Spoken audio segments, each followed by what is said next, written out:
Welcome to the Stories Are Soul Food podcast, presented by Cannonball Books, the kids' fiction imprint of Cannon Press. Met a ghost of a king on the road when I first fell. Fire burning to my knees I fell. Met a ghost of a king on the road. Okay, Brian. Here we are. Reminding everybody, the March Stories are soul food. That's what we're reminding everybody. Yeah. As I stretch out my shoulder. Yeah.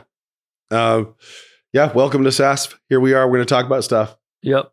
And this month's movie, this Look at Moving Picture Club, don't forget to watch Slumdog Millionaire.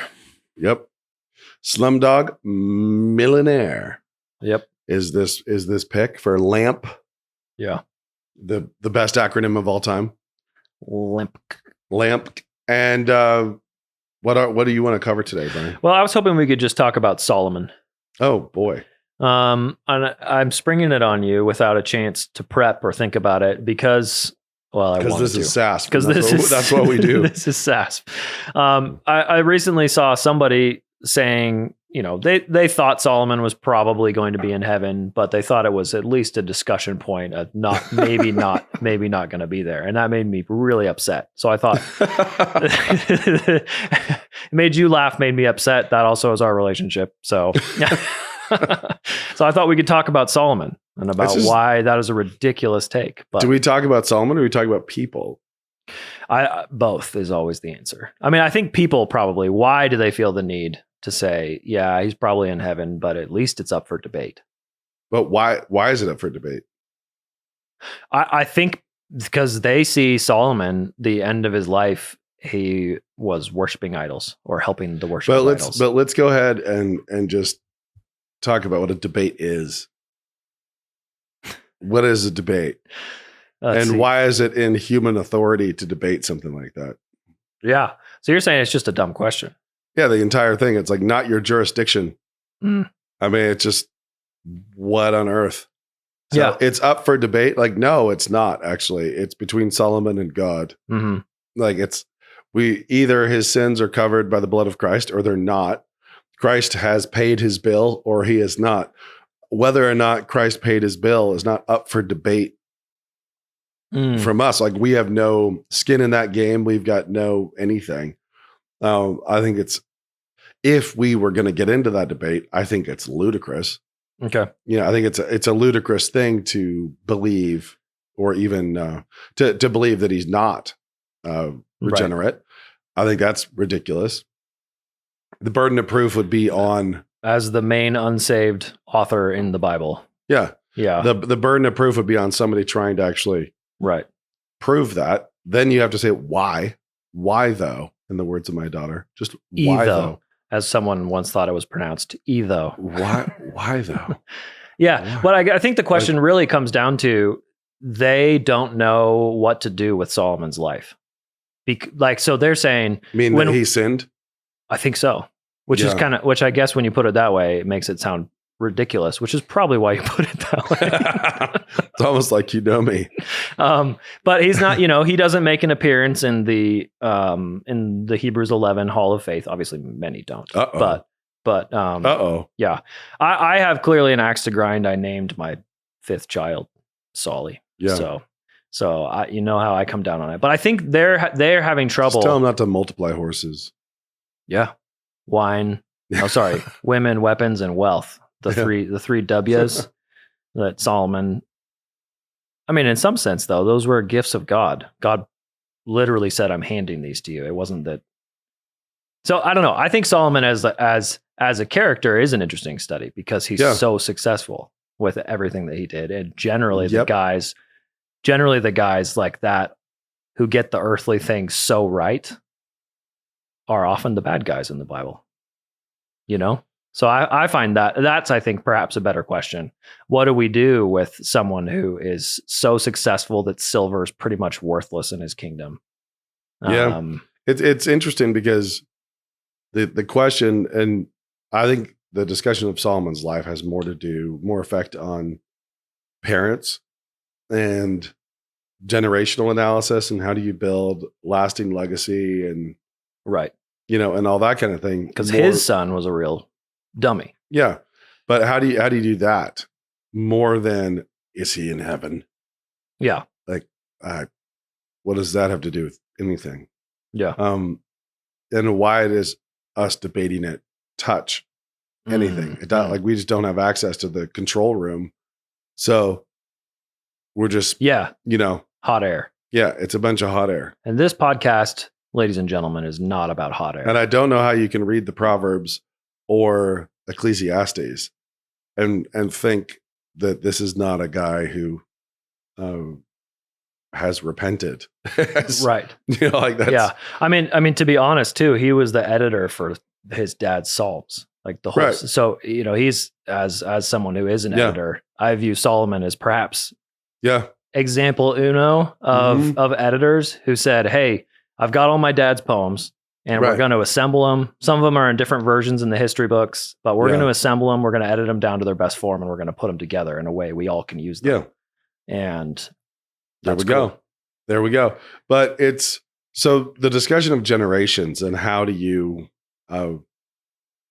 actually hand the torch off successfully one generation to the next? That is a big and interesting question. Yeah.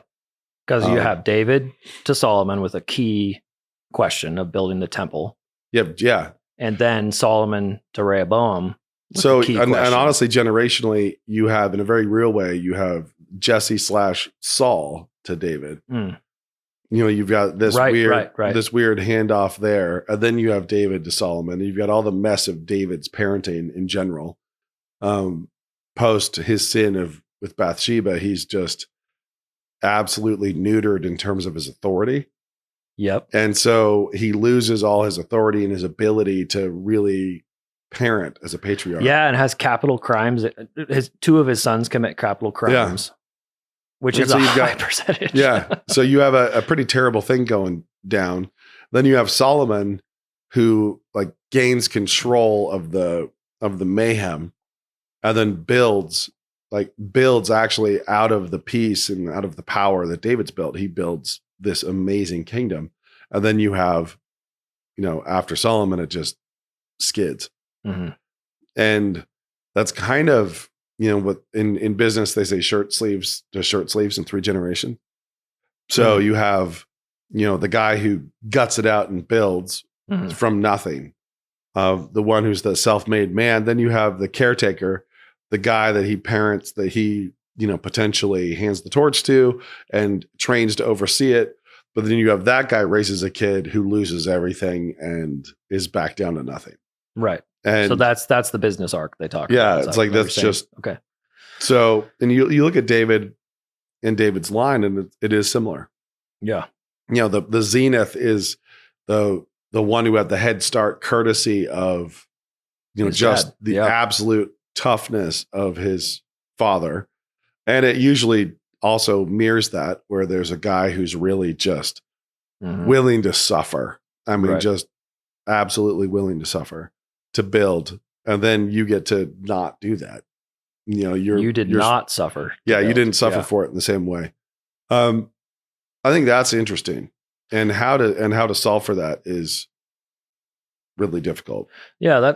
That seems to be, I feel that as someone whose parents moved to Moscow. I know you do as but you're the 3rd generation. Right. So what is my job in this generational lineage? And I think you've talked before, maybe this is just private conversations, but about caretaking and like how caretaking is sometimes such a low energy approach. You're not actually carrying a torch. Yeah. A caretaker can be tempted to just like try to just protect all the chips in the poker game as opposed to continuing to play the game. Yeah. It's actually one of the ways that I was just talking to my dad about this the other night, and about conservatives and how conservatives are ridiculous. And the worst things about conservatives. And so if you take, it's in the name, like we're trying to conserve things. We want to conserve it. Yeah. And so it's more important to conserve the institution than for the institution to do its job. Like that's the way conservatives actually That's how they operate. Okay, wait, that's key. They operate as if, it's more important for the institution to continue than for it to do its job. To conserve. Like, because something could still do its job and fail, or do its job and be consumed, I guess. Yep. It could be burned up and destroyed. You see that all the time with people, sacrifice. We talk about it. And it could be, this institution could be burned up and destroyed in the line of duty, like pursuing its purpose faithfully. But conservatives have switched away from the goal, the actual goal on the battlefield, into the conservation of in its institution that they love. And conservatives get drawn into that. We like brick. We like classic architecture. Yeah. We like ivy on the walls and respectability. We like those things. Progressives, they're ready to burn it down. And we can't stand that they're ready to burn it down. So we will always lose. Because they always have the optimism that it'll be better. Their approach is... But in a battle, they're the ones like coming in a game of chicken where they're willing to suffer all the consequences of this conflict, and conservatives flinch. They're not willing to jeopardize the institution. And that's, Gotcha. and they set themselves up as contra those who are drunk driving willy-nilly, like you're trying to tear America down. You're trying to, you're trying to destroy the institutions, and they're not wrong. They are trying to tear it down, and we should stop them from tearing it down, but not because the not tearing it down is the ultimate struggle to tear it down or not tear it down. It's to lay it down. Like, don't tear it down, lay it down. Like, push your chips in and go. Like that's that really is the only way. And so if you look at your situation, your parents, your grandparents were a faithful Christian couple. Yeah. Fred Cole was famous for having a very Calvinistic chipperness about how he was doing, and better than I deserve. Was my everybody loved him. And then you think it'd be annoying, but it wasn't. No. And then your parents labored long in Christian education and still are. And then here you are, third generation. Yeah. In my situation, my grandfather, it's like, moves here.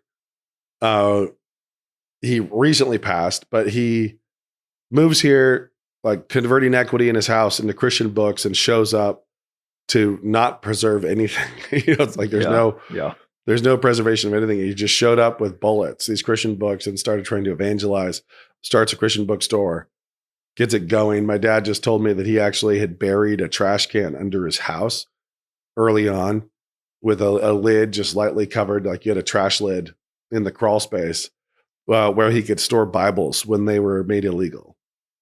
It was like the one way that he was a prepper, just in case. Is he just not financial? Yeah, no, he didn't prepare in any other way. But he had a trash can buried under the house if and when Bibles became taboo. Yeah, I don't know how many years ago he did that, just in case. He wasn't even thinking it was going to happen. He just knew, like, okay, I need somewhere where I can stick Bibles if I have to. But no gold, no bullets, nothing else. Nothing in the mattress but Bibles. No, that was it.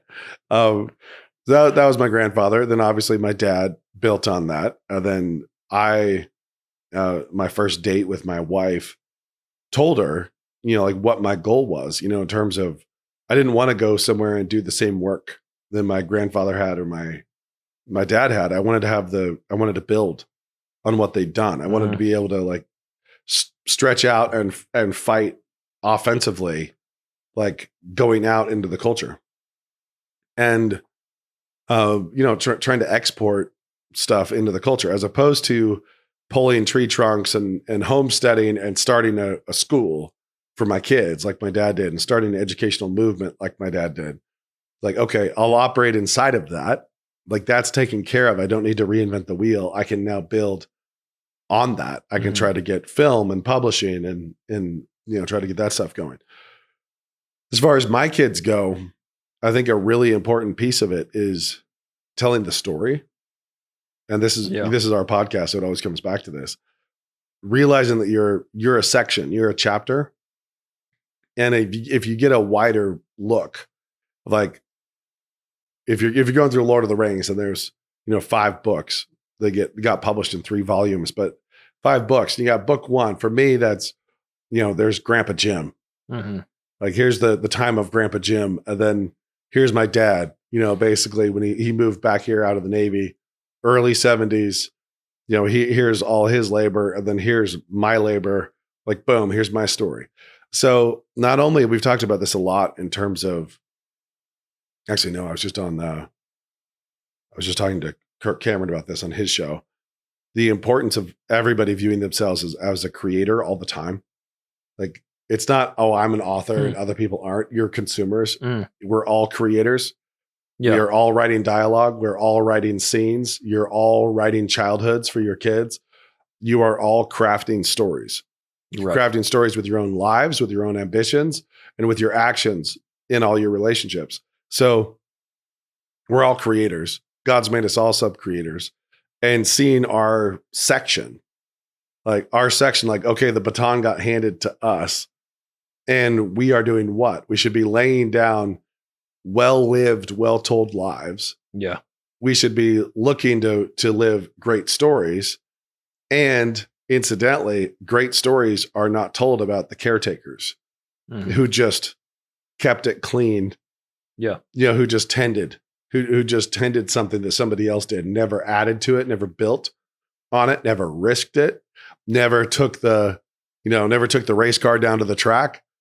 Like it would be really, really weird if I had inherited a NASCAR and my grandfather and my father were competitors. And then I decide that for my generation, it's important that it's just a museum now. It never goes anywhere. It never drives. This faith never lives. It never attacks. It never moves. And I could easily be saying like, but I could lose what my grandfather built. I'm like, yeah, absolutely. Yeah. And I have to live in a way that's free of that burden emotionally, because so many people freeze up and they don't want to jeopardize it because there's this generational emotional freight now. So Logos School, I went K through 12. Yeah. I have now 3 kids who've gone K through 12 and graduated.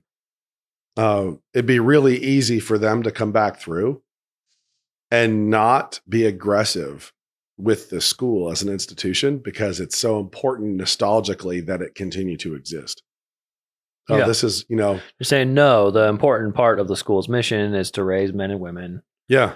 Who exemplify the lordship of Jesus Christ. The important part of any institution, any person, is whether or not you are living right now in the present in a story well told and well lived. Not are you just trying to keep anything from happening? Yeah. Are you trying to minimize, And I think you touched on it there, but I was going to ask what is the character motivation for basically the Solomon to Rehoboam failure? I guess the caretaker failure is the one we're talking about, because Rehoboam feels like he was willing to risk it. He just got it way wrong. Yeah. I think impulse control was a real issue in that family. Just to put it, if you haven't read Kings lately. Yeah. And so you go back, you look at David, you look at Solomon, you look on down, and it's impulse control, the inability to control themselves. It's like the story of Johnny Cash. It's like, my wife and I were watching George and Tammy, and Tammy Wynette and George Brown. Okay. He's George Brown. And, they were the power couple of country music, but just his inability to shake addiction or to prevent himself from self-destructing. And that story is age old. It is age old. So when guys are aggressive and they go and they attack, then they have to have massive amounts of discipline and self-control, or they're going to attack the wrong thing. They're going to go do the wrong thing. Yeah. They're going to pursue their passions. And so, especially in David's life, if you think about how weird it was that Like he wanted Bathsheba, and he was not supposed to have Bathsheba. It's like, this is it. And he wasn't supposed to kill Uriah, but he was supposed to kill thousands and thousands and thousands of men. Mm-hmm. And he was not monogamous. He was not in monogamy. He was a king with a harem. So he had not disciplined himself and shut himself off from all other women after Michal. God gives him Abigail.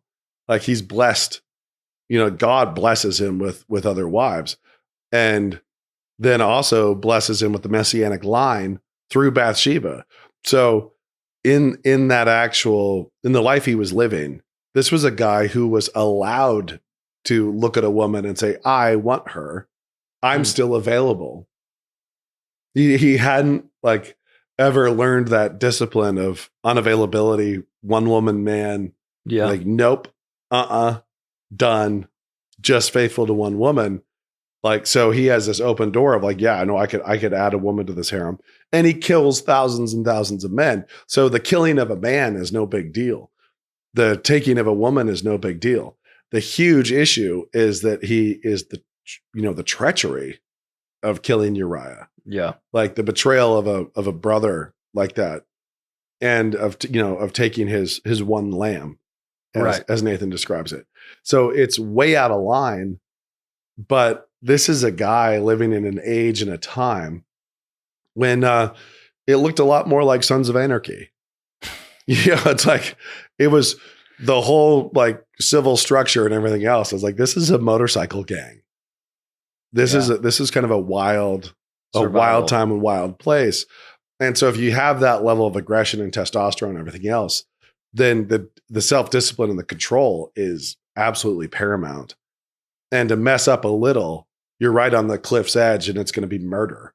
Like a little mess up, and it's huge. So there, you look at David, you go down to Solomon, also impulse control, and the impulse control issues just continue on. They continue with Solomon's brothers. They continue, obviously and tragically, and then on through the line. Yeah. So for us, though, what we have is a completely different thing. And I actually, on a number of different times, and You mean us today? Yeah, In Moscow. Yeah, modern Christians. Modern Christians. Contemporary Christians. With having the New Testament, with having the example of the apostles and Christ and everything else, the gospel really plainly taught. The increase in inheritance and light is massive. Now, if you look at our little location here in Moscow, it's kind of funny to me that over the last 10 years or so, maybe 20 years, I've had a couple of different times when guys show up in Moscow and they are all about it, and they're real fanboys of my dad. And my dad's had this about his dad. People show up and then they tell my dad, or they tell me, that I'm not a true son. They say things like, I would be a better son to Doug Wilson, or, I would do this better than you're doing it.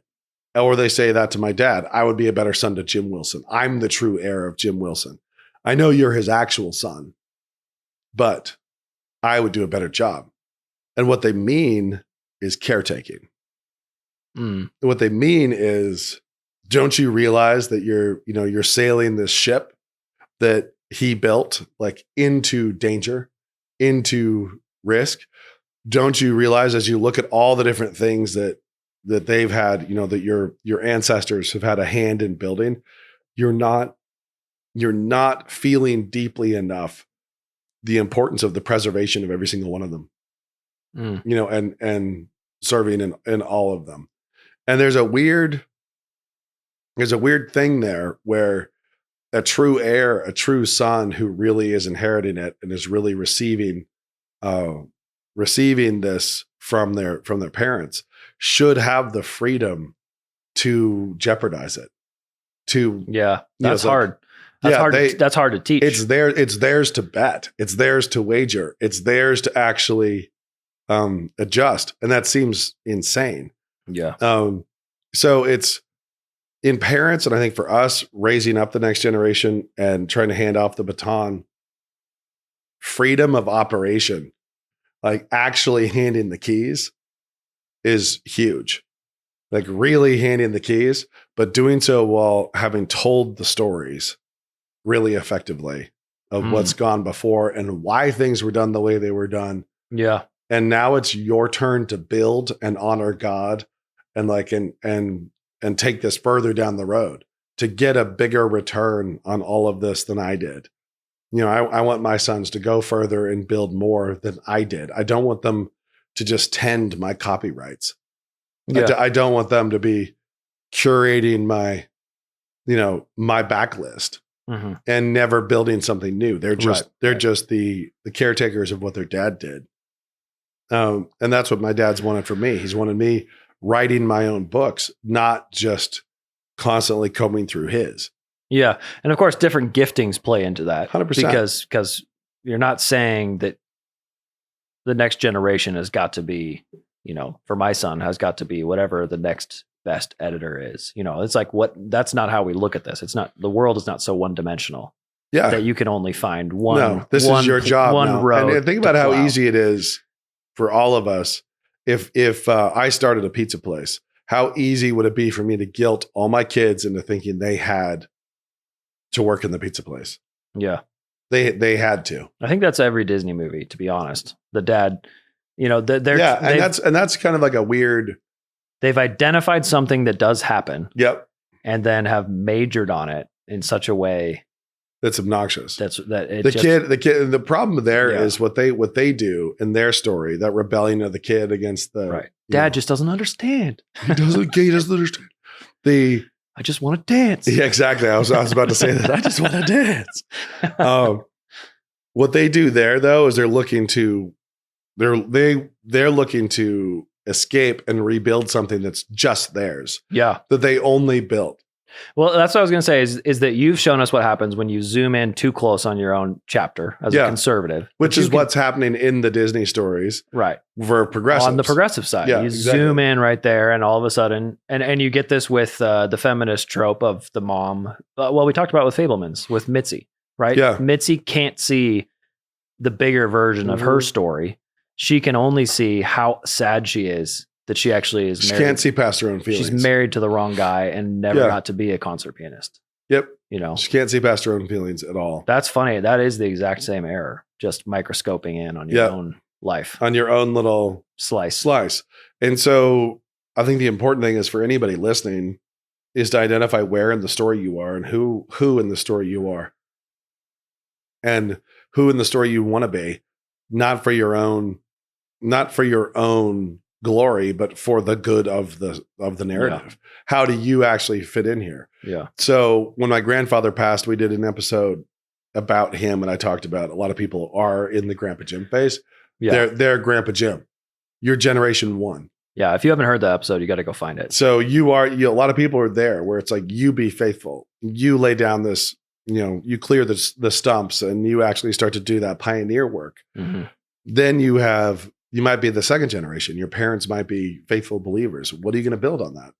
How are you going to take that faith that you were given and build? How are you going to grow from there? And if you're third generation, how are you going to grow from there? How do you fit in? Nobody should be the one who squanders it. Yeah. But also nobody should be the one who really just gets individualistic about it. Like you just pull in on yourself. And what are your feels? Like, well, I want to be a caretaker of this, that, the other thing, or I need to build my own, my own deal. I come from a long line of, clockmakers, whatever, generations of people who are really, really gifted at this and built an empire of watches that are extremely valuable. And I really thought I wanted to have a burger place.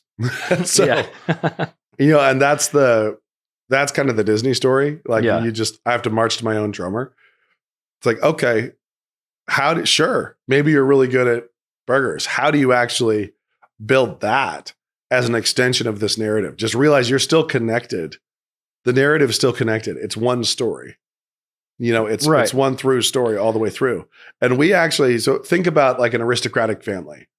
Think World War I, World War II.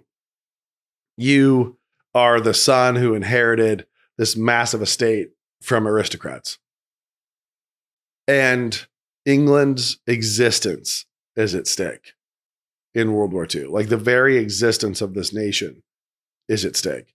And then you are refusing to have your big estate become an officer's hospital or something because it's going to ruin the floors, or it's going to ruin the gardens. You won't let them tear up the 200-year-old gardens to pitch tents, and I understand. Like you could, that would hurt. Yeah, I understand. But the point is like, see yourself in the story and where this thing came from and what it's for, and that's, and if it's going to end nobly. Yeah. If this institution, if it's time for it to go away or to stop being what it is currently, how do you end faithfully, gloriously honoring God? And, Yeah. That question of the garden, if you preserved your lands at that cost, it's almost not worth it because you traded. Yeah. The roses, the 200-year-old roses can't die. These men need to instead. Right.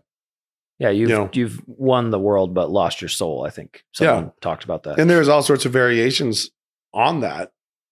And come over here, stateside, we have a ton of that. There's a ton of just very, very different things. And we have people who are higher ed feels full of it. People are very higher ed loyal. Yeah. They're loyal to their alma mater. They're loyal to their parents' alma mater. Right. They're like, Harvard must exist. It doesn't matter that. Absolutely. We're going Texas A&M. Doesn't even have to be fancy. It's just like Roll Tide, Alabama, A&M, whatever, hook 'em horns. Yeah. It doesn't matter. People actually really weirdly become tribal around these different things, and those things can betray them. And they're being rotted out right now. And and you occasionally see fighting back, but I think for a lot, it's easier just to glom onto the institution. Yeah.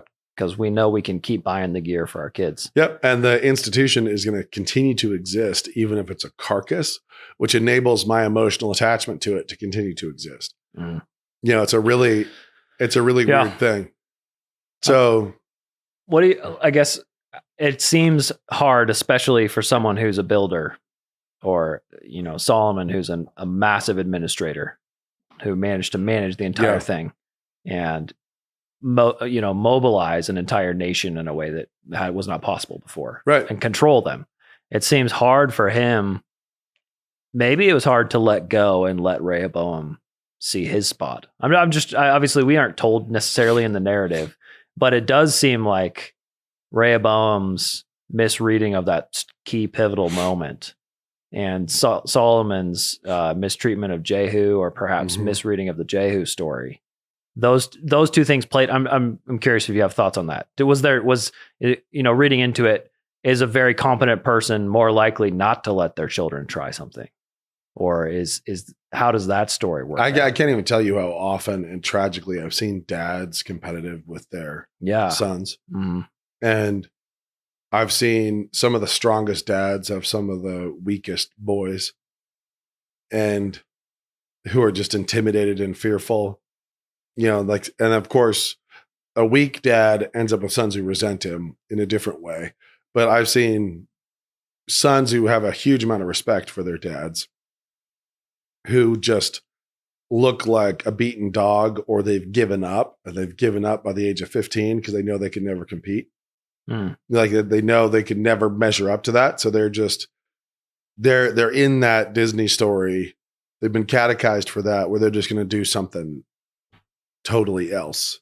Gotcha. And I think that's even for a good dad, somebody who's a great father, if that person has really achieved something, like really straight up achieved something incredible, it'd be pretty difficult for that kid, to come along and find value in their, in their chapter. Yeah, I've talked with friends, their dad built enormous business or whatever. Yeah. And then they're trying to start their own, but it will never happen.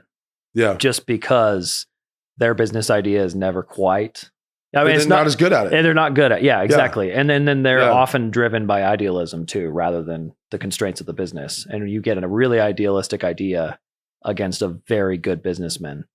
And oftentimes those two things, it's like oil and water, because they're saying, well, you can't make money doing that. And the kid's like, I don't want to make money. I just want to do the, and that's interesting to watch that dynamic too. Interesting in a bad way. Yeah. Sure. Speaking narratively. Yeah. I think, if you talk to the dad, he'd say, all I would want is for my son to start a business and be on board with a business with me. But narratively, that doesn't work out. It turns out a lot of times dad can be, you're trying to be supportive, but it's actually just like patting him on the head, like you're adorable, Sure. In terms of you don't know what you're doing. And it's the right relationship. The right relationship is one of mentorship and empowerment and like that takes go wisdom. fail and don't worry about it. And like, let's like, just go. Dads also tend to tell their glory stories. They love to do that. Ex-athletes, ex-businessmen, they do the glory story. They don't tell a lot of the I was such a moron stories. Oh yeah. And those are so good for your kids to hear. Yeah, they are. They're so good. And sons tend to hear a lot of the glory stories and they don't get the right ratio of failure to success because they, the story is being carefully curated. And there's it's sad that way. And so you want to have strong fathers who are around, but you want to have strong fathers who are around who believe themselves to be in a subordinate position to the next characters up. That's good. Where it's like, this is, I'm going, I'm building, I'm trying to fight, I'm battling. And I am a secondary character in your story. I am not the protagonist that is of my kid's story. Yeah, I'm not the protagonist of your story. Like or our I am, family. Yeah. Yeah. Or even of this story of our family at all. Like I am one guy. Like I'm one guy in this story and I'm trying to raise you in a way that will enable you to take over. Yeah.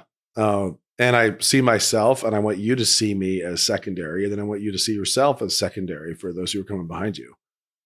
Yeah. Watching your dad try to set us all the town, speaking Moscow, trying to set Moscow up to build a church at some point has been, and of course the elders as well. Mm-hmm. But watching that has been very interesting and instructive because I can tell there's almost not a fear, there's a wariness, a wisdom of being, hey, soon as we put the building up, we like the soul leaves if you don't hold on to it.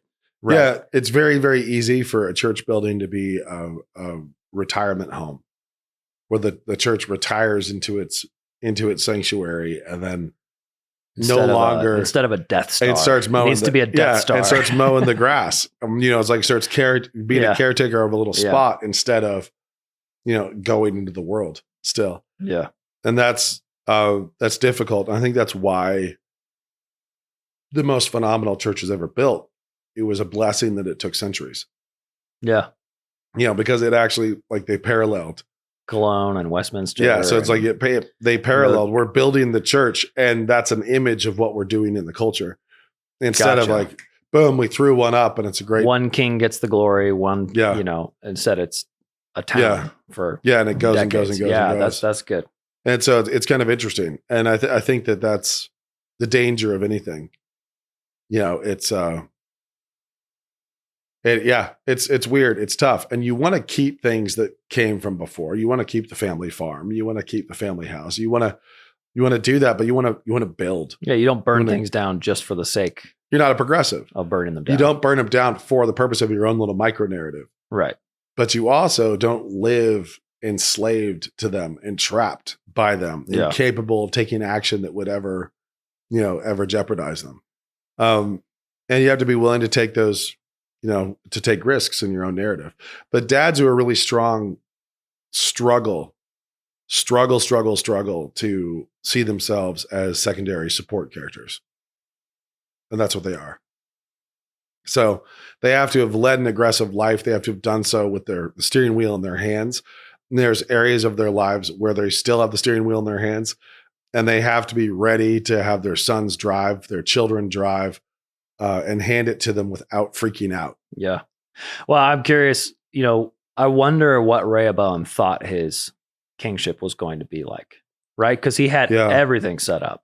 He did. And I think that's the problem, right? That was the problem. Because what he was gonna probably do? he was probably like, I wonder if I can take on, maybe it's time to knock out the Syrians. I don't know. Yeah. What was he for? And then the challenge that he was for, trying to keep them unified. Yeah. It's always the people problems. It wasn't the Syrians. It was the Israelites. Yeah, it is Israel. And he missed it. He just botched it big time. Yep. And it's also, I think, partly because it's easier to look at a very simple scoreboard, like horses, conquest, gold, rather than spiritual unity, faithfulness. Yeah. Faithfulness, unity, and those kinds of things. Right. So, it's, it'd be really easy to, once you get stuff, it's really easy to be imprisoned by stuff. If you're faithful and God blesses you, you get stuff. And then you're a prisoner. Yeah. And so at different points, it's been easier for the middle class to rise up and do the right thing, make the ultimate sacrifice than it is for the upper class. Right. Because the upper class sees themselves as having so much more to lose. Yeah. So much more to jeopardize.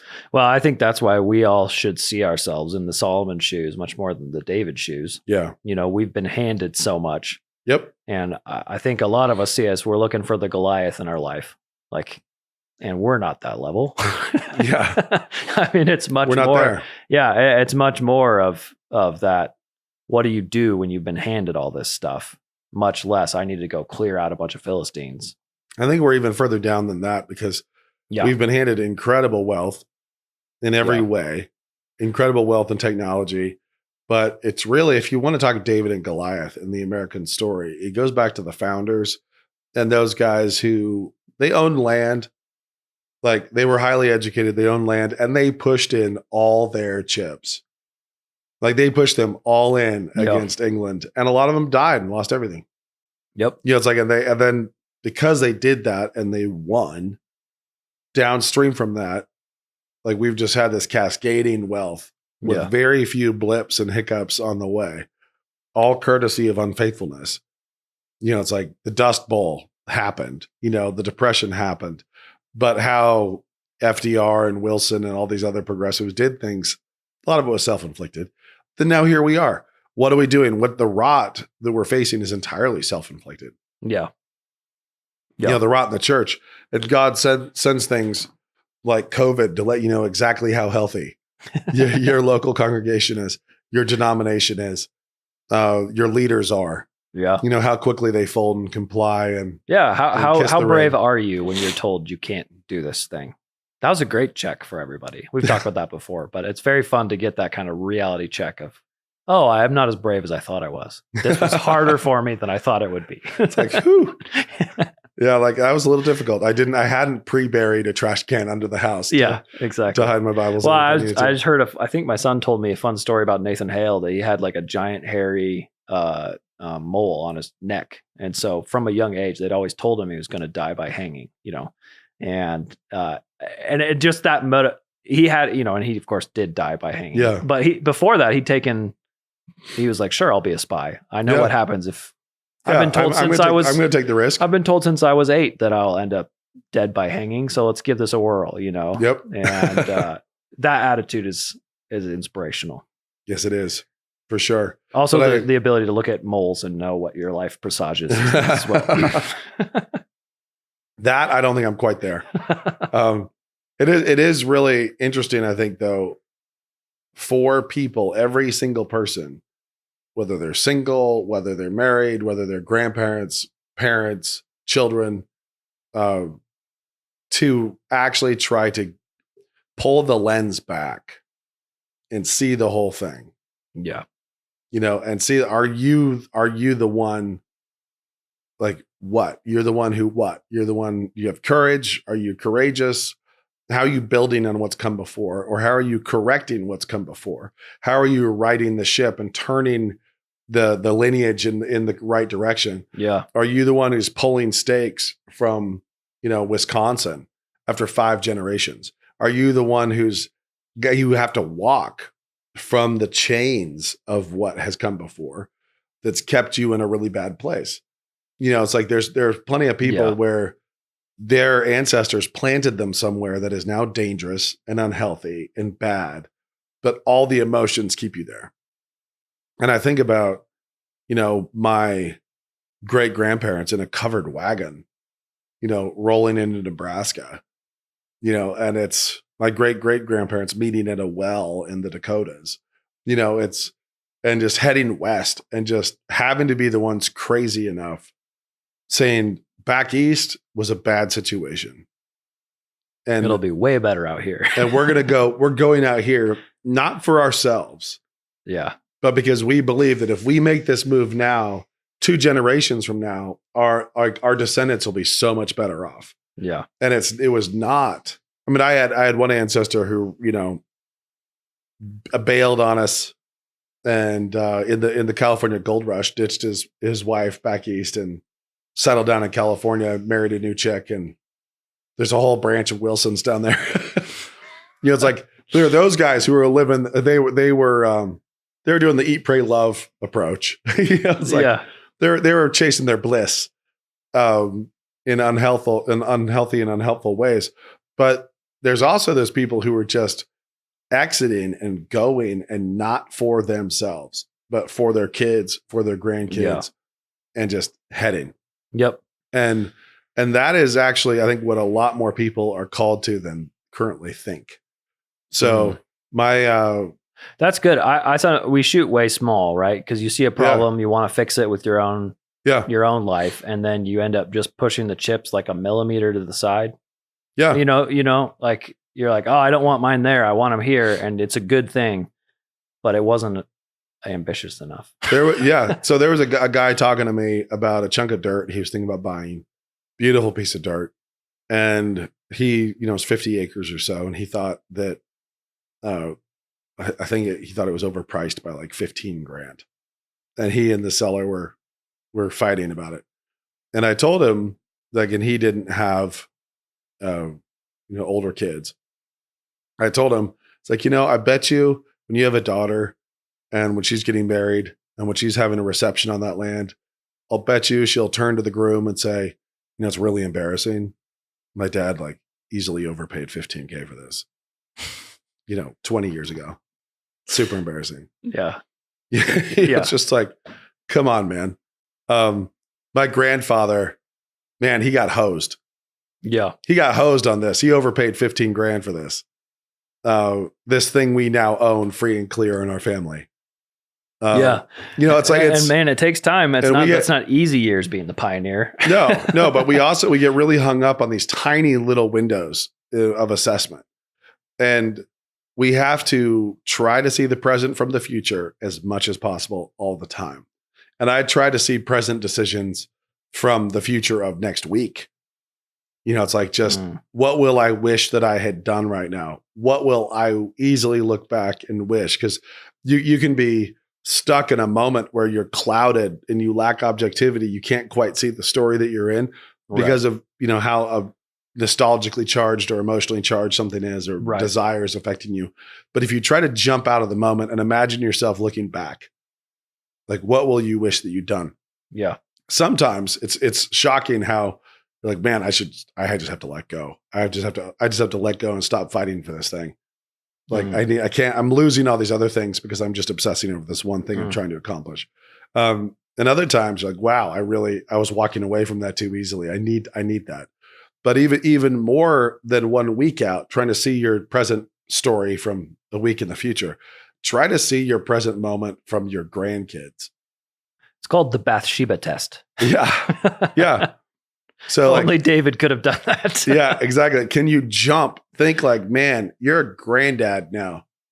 And I still wonder what I should be called as a grandfather. I'm occasionally drawn to crawdad. Crawdad. But But we'll find an acronym for you at some point. there's some friends who's, I think Boss would also be fun. Boss. My brother-in-law said he wants to be Hefe, which is great. But I know I had some friends whose grandfather went by Duke, which was also pretty great. Just so we'll see. I don't know what I'll come up with. But anyway, the point is, what will my grandkids wish that their, granddad had done, their crawdad had done right now? Like, as I'm looking at things, as I'm prioritizing things, as I'm prioritizing what I do with the next 10 years, the next 20 years, however long beyond that I'm here, like, as I prioritize what I'm trying to do and what I'm trying to build. Yeah. Thinking in terms of building it for someone else, not for me. Mm-hmm. Like, how do I build this for others? Not for me. And what will they wish I had done? Yeah. What will they wish, for my actions? And will they wish that I'd mortgaged everything to the hilt and leveraged it in some big flyer somewhere? You're like, no, of course not. It's like, will they wish that I just walked away and sold everything and gave cash to my kids as an inheritance? Like, no, that's stupid. It's like, that's, try to see it. Try to see it. And if you have trouble seeing it, ask yourself what you wish your grandparents had done. Right. Like, what would be the thing? Yeah. I mean, that's another Solomon lesson, is asking for wisdom. Yeah. You get it. I think that's the one thing we can really say about Solomon that he did very right. Yeah. Is that he asked for wisdom. And one of the most depressing things about his story is the fact that he had that much wisdom and still really and still with as much wisdom as we could possibly hope for, like as anyone on earth could ever hope for, he still did not, with that wisdom does not get you faithfulness. Yeah. Wisdom does not get you impulse control in the same way. It just means that you have your eyes wide open about what a moronic thing that just was. Yeah, because he was able to write the book after he after made the fact. Mistake. Yeah. So, but anyway, so what do you want? Anybody listening, I don't care if you're 13 years old. What will your grandkids wish that you had done? And some of that means be a really spicy, fun character that they will love to hear stories about. Yeah. Somebody they can be proud of. That's great. Not Rehoboam. I like it. Alrighty, this has been SASF. Pay attention to future LAMP. When is the LAMP episode? Let's see. Oh yeah, send the questions in as you're watching, because we are 2 weeks out from doing it, I think. Oh, I know. I threw out a comment. 27th. Okay, I threw out a comment about Spirited Away in our last podcast. That got some kickback. Which is funny. And I feel like we should talk about that next time. I think so. Instead of this time. We already talked a lot this time, so we're done. Yeah. But Spirited Away next week. We'll do a little Spirited Away chat, little animated film chat. And yes, I did say that in part because I knew I was throwing a brick in a pond. Yeah. A lot of people said, I just didn't. I'm just like, that's because you're wrong. You're wrong. And also, you don't have to like it. I'm not saying you have to like it. You just have to see the beauty. Beauty, see the goodness. Yeah. And all the truth. Yeah. Peace.